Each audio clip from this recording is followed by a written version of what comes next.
A cry for justice, the case of Ochanya Ogbanje. It began in the quiet corners of Benue State, Nigeria. A promising young girl named Ochanya Ogbanje stepped into what she believed was a new chapter in her life, full of hope, education, and safety. Her parents, humble farmers, believed in her future. They trusted a relative to help their daughter continue her schooling in Boko, a nearby town. For her, the future was bright. But the house she entered became her prison. Inside those walls lived people she trusted, a lecturer named Andrew Ogbanje and his son, Victor. Ochanya went there to learn. Instead, what awaited her was horror. At 8 years old, never imagining that in the name of education she would become a victim, her suffering began. She was abused by the son first. Later, the father too allegedly became complicit. The abuse didn't last a week, it lasted years. Years where what should have been childhood vanished like a shadow.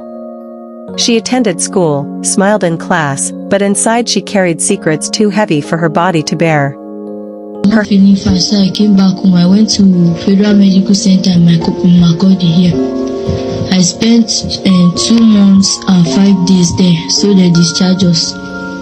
When I now came home, then that was when I told my mother that when I was in my uncle's house, my uncle and his son, they were sleeping with me. Trauma that destroyed her body's most intimate systems. And still, she trusted the adults around her. And still, the world turned a slow gaze. It was later discovered that Andrew's wife, Mrs. Felicia Ogbanje, hid the result of 11 tests that had been carried out on Ochanya while she was still under the care of the Ogbanjes. The world, why did this happen to me? In October 2018, Okanya's fight ended. On the 17th of October, at just 13 years old, she died from complications linked to years of abuse. Her death sent shockwaves across Nigeria. The outrage was instant. Activists took up her case. Students marched. Social media erupted with the hashtag Justice for Ochanya. But the system that was meant to protect failed again. In April 2022, a Benue State High Court acquitted Andrew Ogbanje of the charges of rape and causing her death, saying the prosecution failed to prove its case. His son Victor remained at large, declared wanted, but never brought to trial. Meanwhile, the woman who should have been her guardian, Felicia Ogbanje, was found guilty of negligence for failing to protect Ochanya, and her conviction was upheld on appeal in November 2022.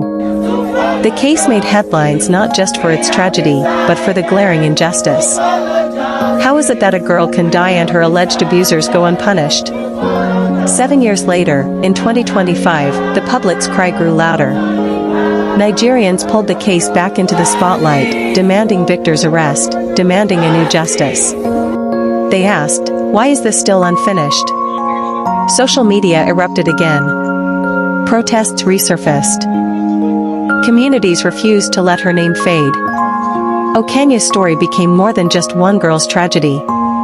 It became a symbol of failed systems, of silenced children, of a culture where voices are too often ignored. Her name lives on in campaigns, vigils, and the hearts of those who say no more. She may be gone, but her legacy remains. She may have been 13, but her voice will never be forgotten. Because when the innocent cry for justice and have no answer, we all must listen. Don't forget to subscribe to Whispers in the Dark for more mysterious stories.